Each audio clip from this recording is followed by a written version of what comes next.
तो last class में हम लोगों ने देखा था कूलम्ब्स लॉ क्या था। यस, तो आज इस लेक्चर में हम लोग देखेंगे कि जो कूलम्ब्स लॉ की फैक्टर फॉर्म है वो, ठीक है। तो कूलम्ब्स लॉ को हम लोग फैक्टर फॉर्म में भी लिख सकते हैं। क्यों? क्योंकि ये जो फोर्स होते हैं, फोर्स तो एक फैक्टर क्वांटिटी होते हैं, तो इसीलिए हम लोग कूलम्ब्स लॉ को भी फैक्टर फॉर्म में लिखेंगे और किस तरह से लिखे जाते हैं उसी कॉन्सेप्ट को हम लोग यहाँ पे समझेंगे आज, ठीक है। तो Coulomb's law in factor form, okay. तो आप लोग प्लेलिस्ट में जाके वीडियोस चेक कर लेना, पूरा का पूरा लेक्चर वहाँ पे है, ठीक है। आज ये लेक्चर नंबर कौन सी है? 8 नंबर लेक्चर, ठीक है, ओके। तो अभी ध्यान से देखो, एक्चुअल में क्या है कि दो चार्जेस अगर होंगे, लेट्स से एक है, दोनों को पॉजिटिव ही मान लेते हैं ना, अभी तो समझ गए आप। तो दोनों पॉजिटिव चार्जेस है, तो दोनों के बीच में क्या होंगे? एक रिपल्सिव फोर्स होंगे, ठीक है। मतलब ये जो पॉजिटिव चार्ज है ये इसको इस डायरेक्शन में रिपेल करेंगे विथ सम फोर्स, और ये भी इसी को इस डायरेक्शन में रिपेल करेंगे विथ सम फोर्स, ठीक है। तो लेट्स से इस चार्ज का नाम है Q1, इसका नाम है Q2, ठीक है। तो Q1 Q2 को रिपेल कर रहे हैं, मतलब Q2 के ऊपर फोर्स लग रहा है, किसकी वजह से? Q1 की वजह से।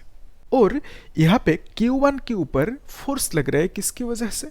Q2 की वजह से। यस, तो इसको हम लोग कैसे लिखेंगे? इस तरह, F(1)/2, मतलब यहाँ पे जो F(1)(2) लिखा है इसका मीनिंग क्या है? फोर्स, ऐसे याद रखना, ठीक है। फोर्स ऑन 1 मतलब Q1, ठीक है, बाय Q2, ओके।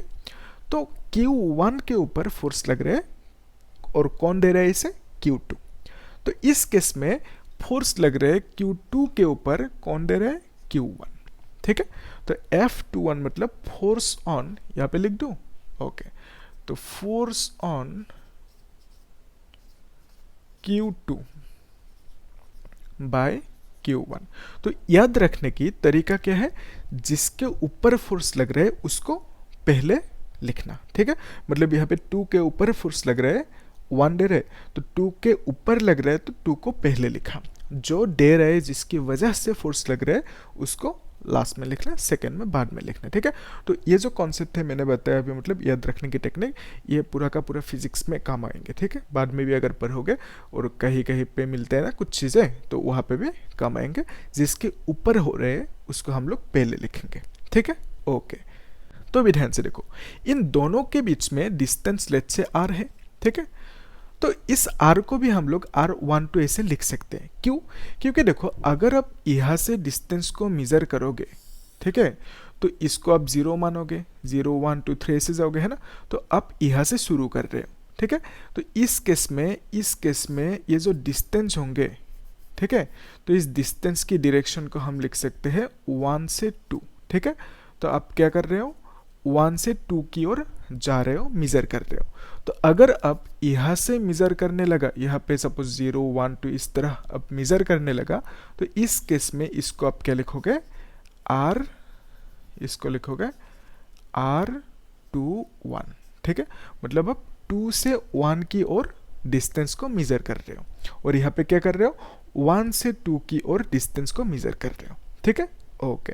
तो अभी ध्यान से देखो, ये टॉपिक ना Coulomb's law and factor form लोगों को टफ लगते हैं, पता नहीं क्यों। मतलब जो एनसीईआरटी बुक में दिया गया है उस तरह अगर पढ़ोगे तो थोड़ा सा टफ तो लगेंगे, ठीक है। तो यहाँ पे मैं एकदम सिंप्लीफाई करके चीज़ों को बता रहा हूँ, ठीक है। तो आप लोग आराम से समझ पाओगे, ठीक है। तो नेक्स्ट स्टेप में क्या करना है देखो, तो ये जो फोर्स है इस फोर्स को हम लिख सकते हैं आराम से, है ना। तो F(1)/2 is equal to, formula क्या था? Q1 Q2 बाय R², ठीक है। ये सिंपल सा फॉर्मूला है। तो ये हमें मिला था कूलम्ब्स लॉ की मदद से, कूलम्ब ने दिया था, यही फॉर्मूला है ना। तो अभी देखो, ये जो फोर्स है, फोर्स तो वेक्टर क्वांटिटी है, तो ये वेक्टर क्वांटिटी है, इसीलिए हमें यहाँ पे एक वेक्टर देना होगा कि नहीं? यस, दिया। तो अगर इक्वल साइन के लेफ्ट साइड में वेक्टर दिया, राइट साइड में नहीं दिया, तो ये तो गलत हो जाएंगे। तो यहाँ पे भी देना होगा। तो यहाँ पे हम किसके ऊपर देंगे? चार्जेस के ऊपर तो नहीं दे सकते, है ना, क्योंकि ये चार्जेस क्या है? स्केलर क्वांटिटी, ठीक है। तो हम यहाँ पे एक यूनिट फैक्टर लगाएंगे R कैप, ठीक है। इसको हम लोग थोड़ा सा मॉडिफाई करके लिख सकते हैं, मतलब हम लिख सकते हैं इसको R21, क्यों? क्योंकि ध्यान से देखो, ये जो F12 फोर्स है, इस फोर्स की डायरेक्शन कौन सी है? ये डायरेक्शन है, ठीक है। तो अगर यहाँ पे R21 लिखा मतलब मैं इस डायरेक्शन की बात कर रहा हूँ, यस। तो वेक्टर में एक रूल है, अगर दोनों डायरेक्शन सेम है तो यहाँ पे हमें प्लस लिखना होता है, मतलब कुछ नहीं लिखने से भी होंगे। अगर मैं यहाँ पे 1 2 लिख दिया, मतलब क्या समझोगे? इस F12 की डायरेक्शन ये है ना। तो इस R12 की डायरेक्शन ये है, तो दोनों की डायरेक्शन तो ऑपोजिट है। तो ऑपोजिट नेचर को दिखाने के लिए हमें यहाँ पे एक माइनस देना होगा, ये जानते हो फैक्टर की बेसिक रूल है ना, यस। तो हमें क्या करना होगा, अगर हम इस माइनस को नहीं दे तो हम यहाँ पे 2 1 लिख देंगे, ठीक है। तो ये हो गया एक यूनिट फैक्टर, ठीक है। तो यहाँ पे अगर मैंने 2 1 दिया, यहाँ पे भी दे देता हूँ 2 1। इसका मतलब जब मैं इस फोर्स की बात कर रहा हूँ तो डिस्टेंस को मैं इधर से मेजर कर रहा हूँ इस डायरेक्शन में, ठीक है। तो नेक्स्ट स्टेप में हमें क्या करना है, ये जो आर कैप फैक्टर है इसकी जो फॉर्मूला है उसको यहाँ पे बिठाना है, ठीक है। तो देखो ध्यान से, एक्चुअल में क्या होता है, सपोज एक यूनिट फैक्टर है एन कैप लेट्स से। तो अगर कोई भी फैक्टर के ऊपर मतलब कैप दिया जाए तो इसको हम लोग यूनिट फैक्टर बोलते हैं, ठीक है। तो ध्यान से देखो, अगर ये एन कैप है यूनिट फैक्टर, इसको हम लिख सकते हैं n factor by magnitude of n factor, ठीक है। और यहाँ पे इसको हम मॉडिफाई करके सिर्फ एन लिखने से भी कोई दिक्कत नहीं, ठीक है। तो यहाँ पे मतलब मॉड्यूलस बार बार नहीं देने से भी ठीक है, अगर हमने एन लिख दिया तो सिंपल समझ जाएंगे हम लोग कि ये मैग्नीट्यूड की बात हो रही है, ठीक है। तो यहाँ पे ध्यान से देखो, अगर इसकी इसकी अगर फॉर्मूला की फॉर्म में लिखना है तो हम क्या लिख सकते हैं यहाँ पे, के Q1 Q2 बाय R21, ठीक है, स्क्वायर। और यहाँ पे लिखेंगे R21 factor divided by magnitude of R21 factor, इस तरह से, ठीक है। तो अभी अभी मैंने बोला ये नहीं लिखने से भी कोई दिक्कत नहीं, ठीक है। तो हम लोग समझ जाएंगे कि ये मैग्नीट्यूड की बात हो रही है।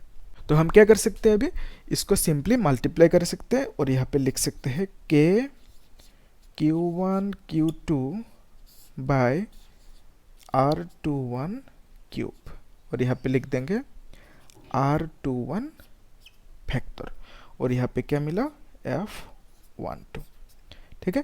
तो ये जो आया ये फॉर्मूला, इसी को हम बोलेंगे कूलम्ब्स फोर्स और Coulomb's law in factor form होगा, ओके। तो अगर मैं इस फॉर्मूला को, इस F21 को लिखना चाहता हूँ, कैसे लिखूँ, ओके। तो उसको भी देख लेते हैं, एकदम सिंपल है, ओके। तो F21 इज इक्वल टू, हम लिखेंगे के Q1 Q2 bye R12 square, ठीक है। और यहाँ पे हम लोग क्या लगाएंगे, एक कैप, इस तरह से, ठीक है। तो अगर मैं यहाँ पे फैक्टर लगाया तो लेफ्ट साइड में हमने फैक्टर लगाया, राइट साइड में हमने क्या किया, यूनिट फैक्टर लगाया। तो यूनिट फैक्टर बेसिकली सिर्फ डायरेक्शन देंगे, ठीक है। तो जिस तरह हम लोग स्केलर की केस में 1 मल्टीप्लाई कर सकते हैं ना, तो ओनली 1 अगर मल्टीप्लाई करे कोई फ़र्क नहीं पड़ता, या डिवाइड करे कोई फ़र्क नहीं पड़ता है ना। इस तरह से यूनिट फैक्टर अगर आप मल्टीप्लाई करोगे तो कोई फ़र्क नहीं पड़ेंगे, मतलब यूनिट फैक्टर सिर्फ डायरेक्शन देंगे, ठीक है। तो मैग्नीट्यूड नहीं देंगे, ओके। तो अभी ध्यान से देखो, यहाँ पे हम क्या करेंगे कि ये जो यूनिट फैक्टर है इसको हम लोग फॉर्मूला में लिखेंगे। तो जब फॉर्मूला में लिखेंगे इस तरह की एक आंसर आएंगे, तो हम इसको लिख सकते हैं F12 इज इक्वल टू के Q1 Q2 bye R12 cube, और यहाँ पे लिखेंगे 12 फैक्टर, ठीक है। तो ये आ गया F12 की जो वैल्यू है, ठीक है। क्लियर है यहाँ तक? तो लास्ट चीज देखो ध्यान से, ठीक है। तो यहाँ पे ये जो दोनों फोर्सेस लिखा, ये दोनों फोर्सेस ऑब्वियसली ऑपोजिट डायरेक्शन में, ठीक है, एक दूसरे से ऑपोजिट डायरेक्शन में, ओके। तो हमें पता है सपोज एक फैक्टर है इस डायरेक्शन में A वेक्टर, और एक फैक्टर है इस डायरेक्शन में B वेक्टर। तो दोनों की मैग्नीट्यूड सपोज सेम है, मैग्नीट्यूड मतलब दोनों की लेंथ, तो लेंथ सेम है। तो हम लिख सकते हैं सीधा कि A वेक्टर की जो मैग्नीट्यूड है और बी वेक्टर की जो मैग्नीट्यूड है ये दोनों क्या है, इक्वल है। ठीक है, तो अगर दोनों की मैग्नीट्यूड को हटाए तो हम अगर इस तरह लिखे कि A vector is equal to B vector, क्या ये सही रहेंगे? हाँ बोलो यस। तो ये गलत है। क्यों? क्योंकि अगर ऑपोजिट डायरेक्शन में है तो हम क्या करेंगे, एक के आगे इस तरह से एक माइनस लगा देंगे। ठीक है, तो तभी तो ये माइनस समझाएंगे हमें कि दोनों वेक्टर की जो डायरेक्शन है दोनों एक दूसरे से ऑपोजिट है। ठीक है, तो अगर हम यहाँ पे भी वो टेक्निक अप्लाई करें तो हम लिख सकते हैं कि जो F12 है, ठीक है, तो this is equal to F21।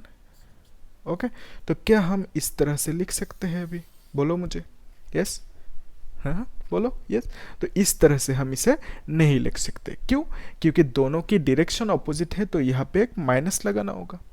ठीक है, तो ये माइनस समझेंगे कि दोनों फोर्सेस की जो डायरेक्शन है वो ऑपोजिट नेचर की है।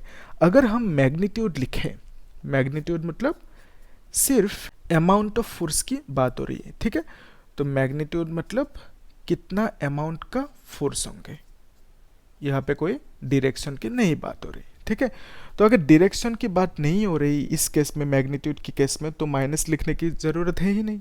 और वैसे भी मॉड्यूलस लगाने से माइनस क्या होते हैं, हट जाते हैं ना, तो मॉड्यूलस लगाने से यहाँ पे माइनस नहीं रहेंगे।